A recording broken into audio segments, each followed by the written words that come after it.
Hey, what's up, everybody? Wagey chicken in. Yes, this is more of a court chat. Still, Jim, same difference. This video comes by way of special request. If you ever hear me touch on a topic and you might want to hear me expound on it a little bit more, there's contact information. It's all over my about page. It's in should be in most of the descriptions for the videos as well. But yeah, somebody reached out and wanted to hear more about my time, when I was incarcerated. So here we go. I just want to preface it that, again, throughout my life, I've been lucky in a lot of situations, but, I've been able to take advantage of that luck because I prepare well in advance for various scenarios, and that allows me to take advantage of certain opportunities. So I was a bit of a bad kid kind of throughout my life. I've dealt with probation a couple different times. I've never really understood what people's challenges with probation. I've completed it a few different times, with little to no difficulty at all. You just have to weigh what's more important to you, your freedom or arguing about some simple hoops that are ultimately going to benefit you in the long run. So for the time that I was incarcerated, I did about 214 days. It was in a county facility. So it was about a little over 7 months that I did. I didn't have to hit like a prison. Like I said, I was in a county facility. So things are a little bit different. You don't have as much privacy. But in the situation that I was in, I got to achieve trustees, which let me leave the pod. And in the situation that I was in, it was weird. Due to the nature of my offenses, I wasn't supposed to be allowed outside access, but for whatever reason, luck smiled upon me, and I was allowed to leave the premises for the level of trustee that I got to take advantage of. Some people, while they're in there, they're like, I don't want to do these certain things, like F the police, blah, blah, blah, blah, blah. I'm not cooperating with nothing or nobody. My situation didn't involve any of that. Like, I wasn't, I guess I was cooperating to do tasks. I would rather be away from my cell as much as possible than be stuck in that place with a bunch of people and dudes that I didn't really know. Initially during lockup, that got to be a little bit weird, but due to the nature of my upbringing and how my family was associated, I was kind of used to dealing with these people and like advocating for myself in these situations. It's weird advocating for yourself in that kind of street dynamic is a little bit easier for me because those rules are more clearly defined, than advocating for yourself on the street where anybody could be playing a different kind of game, from the street. Like there's a lot of respect based there. And while physical altercation is, the ultimate escalation for most things, we're gonna try and negotiate before we reach that conflict because nobody wants to do that, especially in the setting. Like we're in a bad environment as it is. Nobody wants to make it worse for themselves. So again, like I got to move from, my pod into the trustee pod. And, I was allowed access to greens. I had more fast food and soda in that place than I had previously when I was on the outside. Because like whatever I was doing, again, my mindset is I don't pick up bad habits in bad situations. Remember, when I'm in a liability situation, I'll still perform like an asset because I understand what it is and I know what I'm looking for that's going to help me better my situation. Again, it's better for me to be doing less actual time. People be in their hard time in it, just doing their count minutes, man. And like I'm not even on that wavelength. I would absolutely not, you know. There was some the reason that this request came about because I picked up in the video I mentioned that, you know, I picked up my affinity for chess killing time in this particular place and situation. When I was in the pod and amongst people, you know, I was on the board hours, killing hours and hours and hours developing a chess game. It's for me, it's right next to physical altercation, you know, because it's honest communication. I've been fighting for a lot of my life. One of the last fights that I was in, I was at like 28. I came into a bar. I was a little bit wasted. I was talking shit to the bartender, but like I know this dude, you know, like I go there. I'm a regular. I frequent there a lot. This guy, you know, out of nowhere, like, you know, you need to calm down, bro. And I was like, what's up, dog? You know, so like we exchanged words, but, you know, again, we ended up sorting that situation out and having drinks after that. You know what I'm saying? That is how respectful interactions can be. They can start off one way and through communication end up a totally different. So again, through the course of drinking, you know, we got to talking about, you know, the last physical altercation we've been in, you know, how we missed the thrill. So I was like, bro, if you're down, like, it's nothing but space and opportunity outside, you know. And thankfully, this gentleman was down to take advantage of that space and opportunity. So we stepped outside as gentlemen and we started exchanging blows. It was respectful. Nobody tried to take after anybody when they were down. You know, he got knocked down, I got knocked down. We let each other get back up. We were just respectfully exchanging blows, man. You know, doing what gentlemen can do when they're communicating effectively. So like that was a fun engagement for me. Ultimately, the police got called. Homeboy got taken to the hospital, and like I was concerned for him because, you know, they took him off in an ambulance. So like I ended up like waiting around for the bar to close to try and figure out where they took him, and then like I went and visited him in the hospital, and like, you know, just to make sure that he was okay, because like that wasn't my intent. Like I didn't mean to do that, you know. But yeah, like he ended up being okay, and like we were cool after that. He stayed in town for a little while and like eventually ended up moving, but like we're still cool. We still chatted up and shit, you know, throughout the time. So that's how I know physical altercation with men. Like all of my best friends probably I fought with, you know, and if we can't proceed past a confrontation like that, there's honestly really no point to try and have that situation, because that, for me, that's a test of like genuine relationships, is how you can handle adversity and still proceed through that. Shit like that brings us closer. Again, me and this dude, you know, we're bros for life now. You know, and like we came to blows one drunk night, having a good time, you know. But anyway, back to my story. So I was a trustee, you know what I'm saying? I ended up getting put in charge of the warehouse. And like the warehouse is responsible for like making sure food gets to the kitchen, making sure that I'm not laundry, but I make sure that laundry has all their chemicals. You know, I take inventory. Like I actually developed a lot of skill sets in there that helped me get a job when I got out.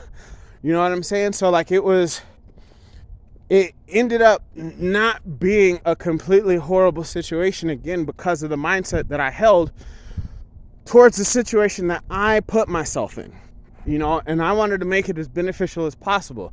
Dude, the guards in there love me so much. They smuggled stuff into my belongings for me, like on my way out. Like I really wanted one of these police issue jackets.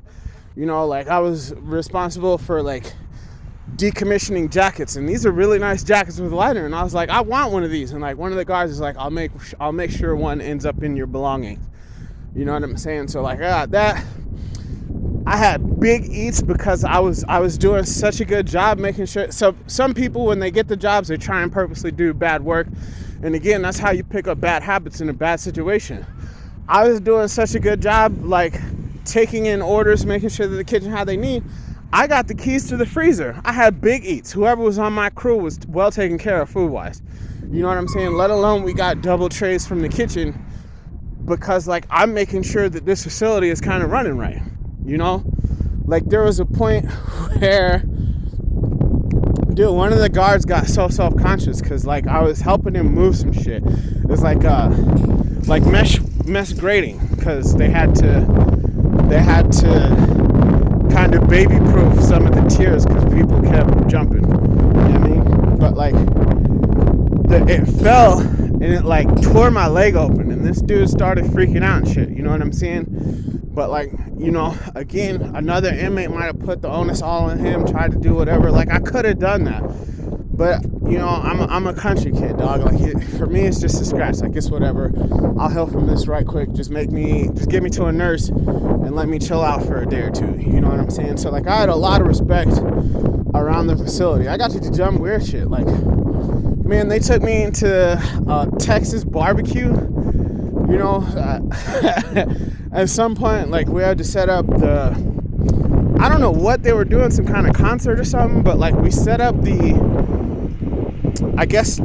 tables. Maybe it was like a fundraising event or something, but like we set up everything for the event, and like they ended up feeding us, you know, genuine Texas barbecue. And like again, like they would bring me fast food because like I wasn't in the facility. I worked outside the facility. I got to leave the facility every day. Do you know what I'm saying? So like I'm not out here hard timing. And like again, just my work ethic, how I carry me, I'm getting weird rewards that like I didn't even treat myself to when I was on the outside. Like it was so weird. Not to say that it didn't get tough though. Like at some point, like I'm missing time for my daughter during the situation. So I'm trying to have like a positive mindset, but in the back of my mind, man, I'm missing my daughter's early years, and that was terrible.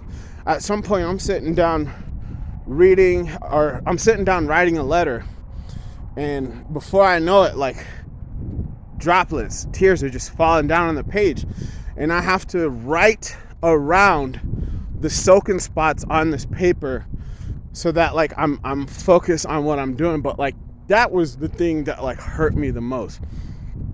Like I said, I've been alone for most of my life, so like I didn't really have friends like that anywhere. The few that I did, you know, like we'll connect when I'm out, you know what I'm saying? But like they're not responsible for my situation. I was blessed to have some people right and take care of me, you know, like, but I was a big boy. I'm handling a situation that I got myself into. But like that was the point, that was like the biggest point of pain that occurred throughout that particular situation. And it was, again, it's a hurt you can't really point to.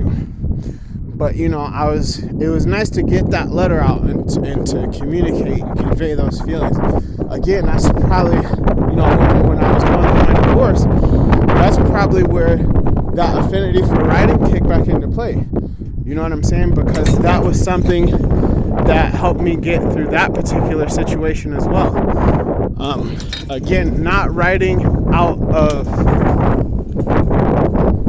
requirement, or I guess, you know, like being required to write, but writing out of desire to communicate and convey in and of yourself. You know what I'm saying? To express some things. Because sometimes you need to communicate. You need to hear things out loud. You need to see them on paper.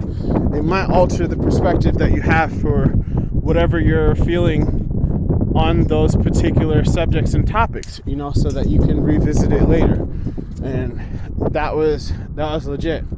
Okay, another thing that happened in there, like they had like really bad they had this stuff that was called, I don't know, something orange, but it had peroxide in it. And like one night it was raining real bad and all the yards kept flooding. So like we got to or I'm like, they're like, for some reason they didn't know what to do. I was like, yo, give me access to the chemical closet, give me all these things, and like I'll go and clog all these drains. And like sure enough, you pour like half a gallon on this stuff and you hit it with the plunger, and like you see it, like it was inches of water. Like these yards were flooded. They're all cement, but like they're flooded. But like it was a cool night, you know, because like it was something different than what I had been doing. and it was fun to take advantage of that opportunity, I guess, and just to watch the water drain down, and like, they're like, how did you even think of this? I'm like, dude, it's just is what it is. That's how my mind works. You know what I'm saying? So again, it's like, I have respect for all the guards. They were always trying to sneak me shit. Like, all the guards are always trying to take care of me, dog. And like, it was appreciated. You know what I'm saying? One of the kitchen manager dude, and he told the warehouse people, he's like, he can have whatever he wants from wherever. You know what I'm saying? Like, it was, and like I said, they were always bringing me, they get us extra lunches on top of extra lunches, bro. Like, it was, we always had big eats. Everybody that was on my crew was well taken care of, and like, it wasn't the worst time. Again, I was lucky. So in the situation that I was in, like, even before I went in, like, I got to turn myself in. They let me pick a date that worked out for me, and it just so happened like my lease on my apartment was coming up, so like, I got to put all my things in storage long term. I had all my storage paid up, so I didn't have to worry about that. Like, like I said, I got to run the length of my lease. I got to pick the time that I wanted to turn myself in. And like, when I got out, I came out I had money in my pocket. I had a job waiting for me. I had new skill sets to get a different job that I ended up getting later, because I have warehouse management and inventory skills now. I ended up moving back into the same apartment. Like, it was the exact same unit, my exact same apartment that I ended up leaving before I went in, And again, this is how much I want stuff. Like, this is what security means to me. So again, when I'm getting lucky in these particular situations, I have abundant assets to take advantage of that luck, so that I can put myself in the best position that I can coming out from this, lack of a better term, pile of poo that I got myself into, So like, and the thing in there was weird. They call it STD. People in there have short time disease. You would see people crying like on their last 30 days that they're about to get out, but they have nowhere to go. You know what I'm saying? You'd see people doing dumb shit so that they would get time extensions, lose trustee status because they're scared to go face reality. And again, like I said, people don't want to do probation. I was on probation for 2 years. You know what I'm saying? On a deferred felony, bro. It's not that hard. They want you to have a job. They want you to call in. They want you to do a drug test. Like, it may sound like a lot, but I could see, if you're institutionalized like that, like, because there you don't really have a whole lot of choice in what you're doing today. Your choices are limited. But the thing that I did like is something that I do now. Like, I've created, again, my room for improvement is kind of like a prison for myself. Dude, I was in such great shape in there. Like, I had pull because of the respect that I got to carry from how I conducted myself, from how I chose to conduct myself and display what my attributes were. I was an asset to inmates. I was an asset to guards. I didn't have, like, the one time I ran into beef with somebody, like, we ended up squashing that shit too, because, it's way better to have me on the team, bro. Even if I'm in a liability situation, I know not to bring that bullshit to your doorstep. I'll deal with my shit on the side. Like, I'll take care of all my problems. You won't have to address it. But if you can help me, I'll mess with you. You know what I'm saying? And listen to that. Help me. If you help me, I'll definitely help you. Do you understand what I'm saying? That's the part that people forget. It's like, you have to be willing to help yourself. If you're not doing nothing for yourself, probation's gonna seem hard. What do they want you to do? They want you to get a job. They want you to not mess up your opportunity at freedom with doing drugs and drinking and getting caught on another dumb charge. Like, people want to be so rebellious. They can't tell me what to do, blah, blah, blah. they can send you back to jail, homie. What are you doing? What are we doing? You know what I'm saying? So like, for my situation, like it's been, but I've had the experience. Like it's probation. It's probation, dog. And then again, for my time at the county facility, like, again, just because of how I choose to carry and conduct myself, like, man, I was in there hustling coffee. I was doing all kinds of stuff.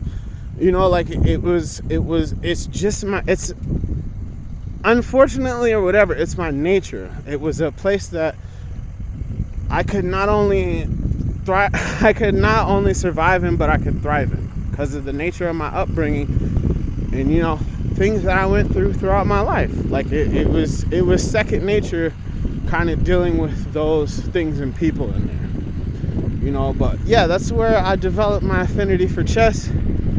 That's where, like, I got in some of the best shape of my life, you know. And then when I got out, like, it was weird because I had to tone it down because, like, I was dealing with civilians again, you know. Like, when you're in that environment, the laws and rules are different, you know what I'm saying? Coming again into civilian, people don't have the same level of respect and appreciation, even for their own freedom, because they haven't been through those particular situations. And because you know the consequences of your action and the situation that you're in, you're not trying to go back. And that's where, you know, people can go one or two routes. So either they get overly aggressive, and that's where you get, you know, people that are toting a steel and living by the gun, you know, because they're not going to go back by any means, you know. And then, you know, you get the people that are institutionalized, that, like, well, there's too many circumstantial situations, there's too many things outside of the realm of your control that might end you up back in the situation anyway. So they're like, forget it, I'll do whatever I can to stay inside, at least, like, I know I'm taken care of here, you know. So like it's kind of a mindset information. Oh, Witch War Saga, that series of books got me through a lot of time too. I think his name is James Clemens. It's written by James Clemens. Like, they should do that thing as like an anime. That series of books, it's like, it was on par with, what is it, Lord of the Rings or whatever. Like, that shit was, like, how it was written, like, I would stay up too late sometimes just reading these books, having my mind filled with some of the shit that they were going through. Like, it was a really great premise. Again, I think it's James Clemens. It's Witch War Saga. I think there's like 5 or 6 books to the series. I missed one of them, I think, because they didn't have them in the library. But, like, yeah, that was another thing. So, like, I also picked up, like, drawing and sketching and stuff. Like, I sent drawings to my daughter from, like, the comic books that I would be trying to, you know, practice on. And, like, I had a picture of her that I would, like, freehand, you know. So, like, you learn kind of cool skills in there, you know, if you're not wasting your time. And then again, going through the divorce, getting back to that, like, putting myself in a productive prison that was helpful to myself versus destructive. You want to be constructive versus destructive, you know. Again, because I've had these experiences, I know what I'm doing, you know. Does it suck? Hell yeah, you know. Y'all know how much I like being a dad, you know, like, and part of being a dad is trying to keep a family together. But again, everybody's mindset of consequences, and not only that, not only how they affect themselves but others, it doesn't translate as well, you know, because everybody hasn't been through the same level of consequences that you have. And, you know, that's okay. Like, I chose to understand versus, you know, trying to hold on to love and hate. I can understand a lot. The thing that's most easy to understand is that everybody isn't you.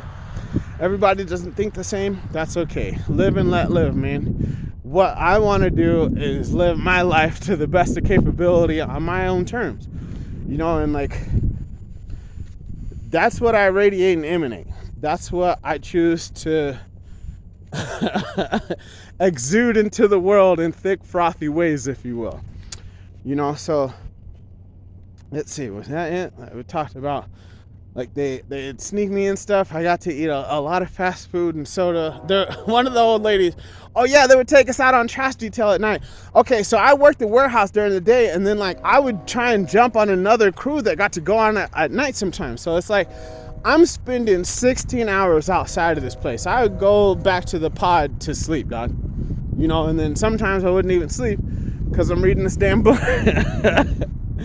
You know, but like again, like I took advantage of the luck and opportunities that I was provided, and I made the best out of that poor situation that I could. And like, you know, I'm thankful for it. As shitty as it was, it prepared me for some other crappy times that I would have to go through in my future.